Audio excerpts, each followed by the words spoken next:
Hello, everyone. Thank you for tuning in. I am JayLees. This is JLeesCorner. This is a late review, okay, of Married at First Sight Decision Day review.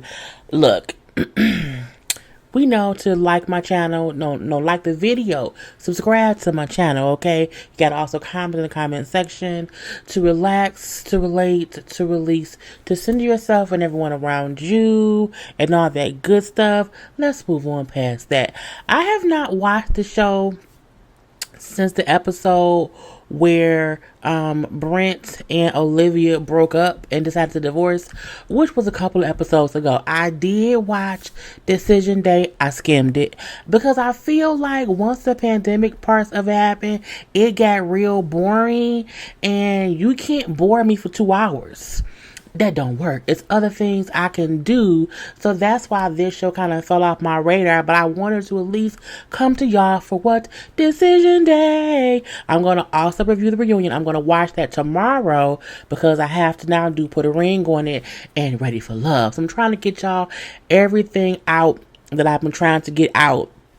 Okay, so that's why I wanted to skim past my little intro, whatever, and give y'all what I got. Okay, so Decision Day is up upon us, and each couple have made a decision to do what they was going to do. Now, sometimes I was surprised, sometimes I was not, and sometimes I didn't care, but we are all here to see what happened with the 5 couples for Married at First Sight, New Orleans. Okay, now first up we have Brett and Olivia. Now, this is a couple I was like, what is we here for? Like, do we really care? I don't think we should. They separated at week 10, okay? Now, each couple, the whole process, which is usually 7 or 8 weeks, has been 4 months, okay? So, because of the whole pandemic situation and production shutting down, the couples ended up having to be together one way or the other for 4 months. They made it 10 weeks. So, I'm like, do we care about them chit-chatting on Decision Day at month 4? No, we do not, but let's get into it anyway.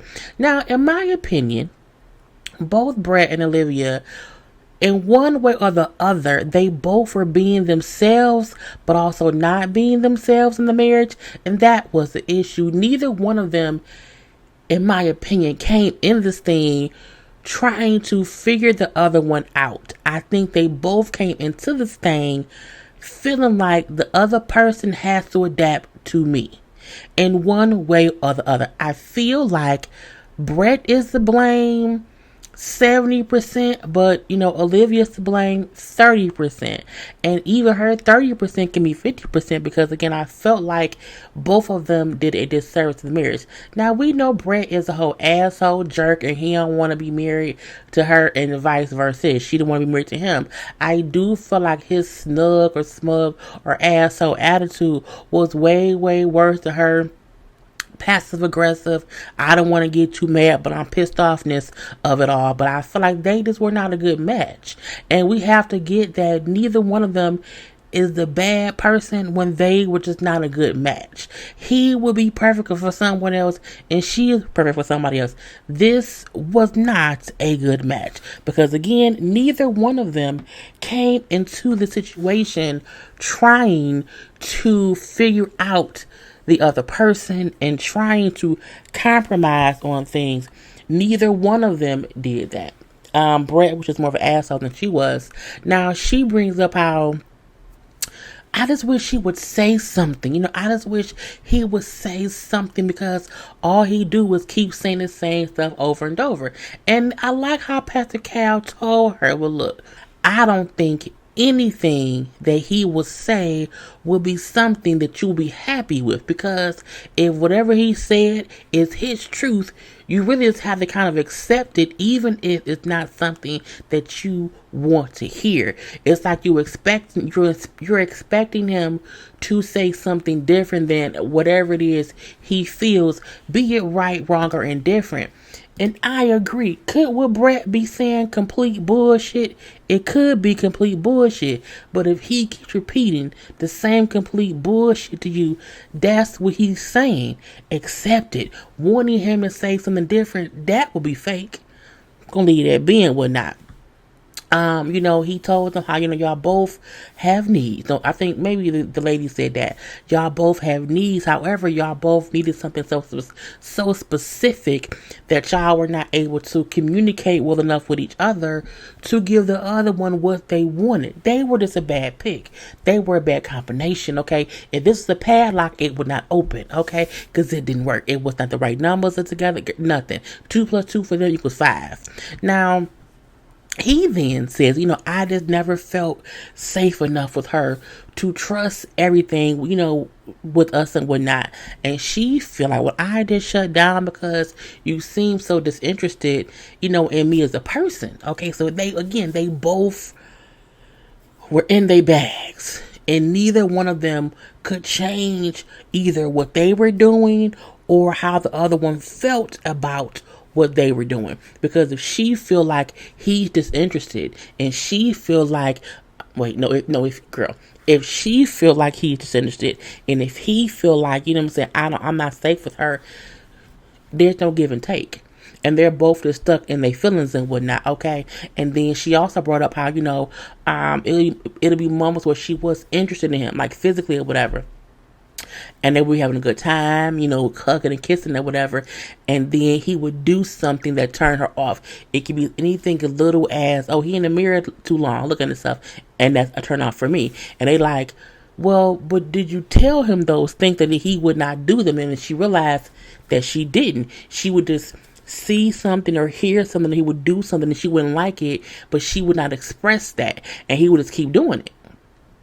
Okay, some things she was very clear about that he was doing, but not the right things. I feel like she should have told. I don't care. Anyway, he tells her like, you would be an amazing wife to someone else, just not me. And I mean, they should have never. They did the right thing by ending it 10 weeks in.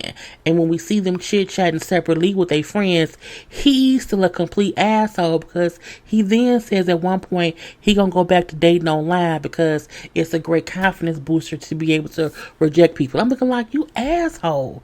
And he still doesn't take as much heat as he should for the part he played in the demise of this badass combination as marriage and whatnot. And then she's a dumb ditty because her friend asked her, well, if he came to you and said, I've changed. I want to change. I want to work on things. Would you, take him back? And she said, well, I would listen to him. I would listen to see what he has to say. And I would ask him a lot of questions about how would he change. You know what I'm saying? I would be open. You would be open, bitch. What is you dumb? And she then said how, I just want to be in love. I just want to be in love and have someone who loves me back. That's fine. But don't pick someone who's already showed you they're not capable of doing that with you. Okay. Anyway, next up we have Amelia and Bennett. Bennett, the way Bennett is dressed is hilarious to me. It's full on Bennett, but I'm like the porn stash. You got on the backwards hats, the ruffle pants, which I feel like was made from a shirt to be pants. I'm going to leave that be. Anyway, so we know they decided to stay married. I'm not going to even go into all the long, drawn out stuff. They decided to stay married. They had one of the most, I'm going to say easiest, because they didn't have much conflict. I do wonder where they'll be in a year or whatever. They do admit their biggest issue or hiccup was the whole thing about her having to move to Virginia to do, I think it was a residency for school or for her job or whatnot. But him being willing to go, with her and live there or whatever, saying how, even though he's so creative there in New Orleans, he can be as creative, he can be more creative or be inspired to be more creative in a whole different space. And I'm like, that's nice, okay? Now, he then surprises her, as his way of saying, yes, he wants to be committed and stay married. He pulls his pants down a little bit, and we then see he got her initials tattooed on his hip or his ass one. I don't know because it was all bone. But either way go, he got AP on the side of his hip or his ass cheek. I don't know. And she's like, oh, that is, well, thank God I said yes, thank God you did. I think they are a perfect match of a couple. I think it's a reason that they met before. It had a little bit of a spark, and then were matched on this show, and then were able to spend 4 months together because of the show in quarantine to really see how it will be. So I think that's great. I feel like if Brett and Olivia had to be together for 4 months, if they would have stayed the whole time, 4 months of it all, honey, someone would have been arrested, you know? So we're gonna leave that be or whatnot. I love Amelia and Bennett. I wish them well. We knew they meshed well from the beginning. I do wish they had more conflict just so they can have problem solving conversations with the experts before they was off the show. But we're gonna wish the best for them nonetheless and whatnot. And now we have the train wreck of all train wrecks.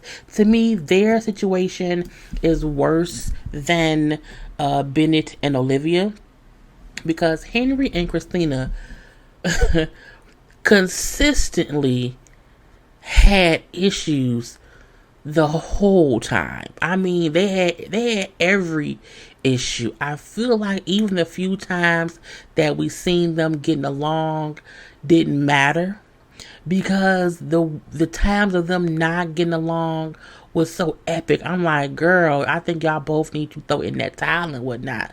So he brings up how, she said that she got a whole text from a guy that I was having an affair with him or whatever, you know what I'm saying? And, she's like, well, I did question, like, if you were gay, but, you told me that people always think that you're not gay, and I believed you, know what I'm saying? But even if you are, it's fine, but I believe that you're not gay. And I feel like, he's like, well, you tried to hold that text over my head, like, you tried to, like, kind of, use it against me or whatever. And I feel like that she's lying, because when anyone acts as if it wasn't that, it was like she was trying to figure out how to explain how she did that. You know what I'm saying? The whole thing of her, like, it felt like she kept acting like he took things wrong based on what she did and what she said to make him feel like the bad guy. And I feel like if you tell someone, I got a text that said you were having an affair with some man, you can't make it seem as if you didn't come at me saying, well, you must be gay, because the text came through and said you're gay, so you must be gay. And now she's trying to not be like, okay, I wasn't trying to, like, gay shame him. I don't want the world to think I'm going to gay shame anybody. So I really full-fledged feel like she was lying, one, about the text, and two, her trying to act as if she had no idea what he meant by, she tried to use it against him or whatever. She then admits, well, I did get a text, okay, but I felt like I did not know if it was a joke because it was from some, random number. And it could have been my friend playing a joke, it could have been his friend playing a joke, it could have been anybody playing a joke. But I feel like, I'm saying, I still didn't think he was gay. But she keeps saying, but if you are, it's okay. I don't think Henry's gay. I don't. I think Henry is very much so on the spectrum of either autism or Asperger's, and that is why he has issues communicating and emoting emotions the way, we do, because anybody who doesn't know, Asperger's and also autism is a deficiency of this basic skills to communicate sometimes. Like, they just don't register things the same way, so they communicate differently, okay? They work differently, and that is how Henry comes off. And I feel like had Henry been paired with a more empathetic person who still had a go-getter attitude and a whole feisty spirit, I think Christina was too self-conscious as a homeless flight attendant to really take the time to understand him and get him to the point of feeling comfortable opening up and talking to her. I think she consistently felt like because he didn't give her all the attention, tell her every day that she's beautiful, that, one, that means I have to sit and wallow in, well, he isn't giving me attention or whatever, and that kind of ruined it. And then on his side, I feel like if you came on this show, I wish he would have tried harder to be more open to communicate, but can be extremely hard when you have Asperger's and or autism. And he also brings up how, as far as the text thing, he had never seen the text because she told him, well, you didn't see it because my phone deletes text every 30 days, so the text had been gone. Well, how long did you get it and keep it and deny? I'm looking like, if you had it, 30 days is a month. So I'm like, that didn't make any sense to me. So I feel like the text was a lie from the beginning. It was a way for her to try to make an excuse for them to not be together, because he must be gay. If he doesn't want me, he must be gay. She needed a reason as to why he did not want her. It couldn't just be because he don't like you. He's not gay. He just doesn't like you. Y'all don't click. Okay, y'all don't click. It could have worked between them. I feel like she is too attention seeking. I need consistent validation of me being this beautiful, wonderful person. I can't stand it if that's not what I'm getting. Okay, anyway. She eventually apologizes about how she handled the whole gay text affair situation. It could have been handled differently. And then he also says, I'm sorry, and apologizes for making her feel unwanted and undesired, because that was never my intent. I'm sorry about that. And of course, they decided to what? Divorce. And I'm not surprised. I don't know why it lasted that long. Okay, anyway, we then have our absolute favorite couple of Woody and Amani. If no one or if anyone ever wonders, what is the point of this show? Like, this show is dumb. It never works. Woody and Amani is absolutely, at least from this point, because again, I have not watched the reunion show just yet, but I did see them say they're still married. Woody and Amani's relationship and the way they built their bond this whole season is the reason this show is on the air. It's the fact that it can happen if you have two people who are really here for this experience. Okay, if you have someone who was open enough to finding love and to allowing people to pick a stranger from them to date, it can work. Okay, now I feel like both Woody and Amani took things serious from the moment they entered this process. Even though from day one, I swear, I promise y'all, I thought Woody was going to be a mess because his friends painted him as a person who was like a party dude or whatever, and who was wild in these streets. And I guess that's a ode to, you can't judge a book by its cover, because from the moment he saw Amani, he changed. Like, from that moment, it's like he went from, I'm single, Woody, you know what I'm saying, whatever, that's my wife. I'm a married man now, and I have to adjust, because it's like, it was, to me, I do feel like it was a bit of love at first sight, okay? And I feel like she also felt a connection to him at first sight, and she still braced herself and paced herself to get to a level of being comfortable enough to have that man be her husband. They was talking, look, we know their whole journey, was good. We've seen a couple arguments here and there, but I still feel like they were the only couple who truly took this thing from the beginning to the end, step by step, and they trusted the process. And I feel like their marriage will be and could be a lasting marriage if they continue with that same process of how they were growing together as one. And, they kind of asked them, like, do you think this experience, has changed you, or do you think of love in any different way? And they both explained what they thought love was and how their thought about love changed with them coming here in a good way. And he said, everything I didn't expect, everything I did not even know I wanted, you know what I'm saying, I didn't expect it, I now have it with Amani, you know what I'm saying, and it was something I did not even hope for, I didn't wish for it, I didn't think I would get it, but it's so different because I now have it with her. And it was so sweet. Because he said it through, he was like crying through it. And it made everybody, I didn't cry, okay, but I still thought it was really sweet. But again, it was an emotional reflection on how much he didn't know what he wanted, and he still got it. But he got it not from anybody, he got it from her.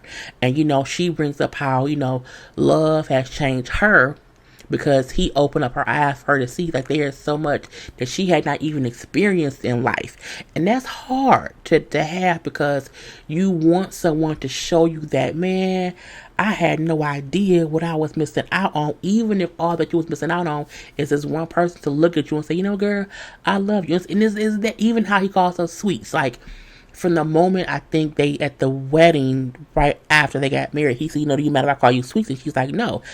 The way he this sweets, it's like bruh, you know what I'm saying? But so for her, it's like, you know what I'm saying, you open my eyes to life, okay? And I like how the experts both bring up how like this is what they kind of hope for in all the couples. This is the reason for the show. This is what happens when real love happens or whatever. And I'm like, come on now, Woody and Amani or whatever. So they like, okay, do you want to stay married? He said, I would be like brokenhearted if she chose to not stay married. Like I'm saying, I want to stay married. And then she was like, Woody, you know what I'm saying, I would like to get divorced. I was like, no. I was like, what? And I knew she was joking, but I still feel like she said it so real that I'm looking like, that was like, I'm just playing it. I'm just joking. You know what I'm saying? It's like, there's no reason I see that why I would not be married to you. And so I do feel like their marriage can last a long time. Again, as long as they keep those same principles they started with, and they're using those as building blocks. And then lastly, Karen and Miles.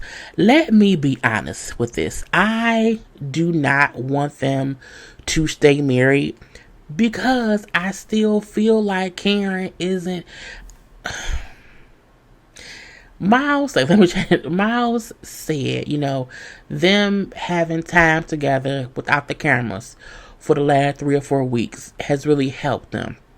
He brought up how Karen did not like the cameras, and she was really, that's another reason why she was so, then office or whatever. She did not like the cameras, and because of the pandemic, these past 3 to 4 weeks they've been together with no cameras or whatever, and so that has helped as far as their intimacy, is what he said. He brings up how he would have never thought, 4 months ago, that he's been married for 4 months and he still has not had sex with his wife. He says because 4 weeks into the marriage, he felt like it wasn't worth it, like the marriage was not, he thought at that point he wouldn't stay married. He then says, but the last 3 or 4 weeks, Karen has grown, our intimacy has grown, but he still wasn't sure about things fully and whatever. And she brings up how, for me, I've always felt like I needed an emotional connection in order to have intimacy, and not just like we just did not have that in the beginning. You know what I'm saying? And even now, I don't think we are where I thought we would be in our marriage. It's weird for me too. But they both decide they want to stay married and work harder on their marriage, since things have gotten better the last month. Karen brings up how I feel like our marriage just started a few weeks ago. You know what I'm saying? So that's what I want to work on.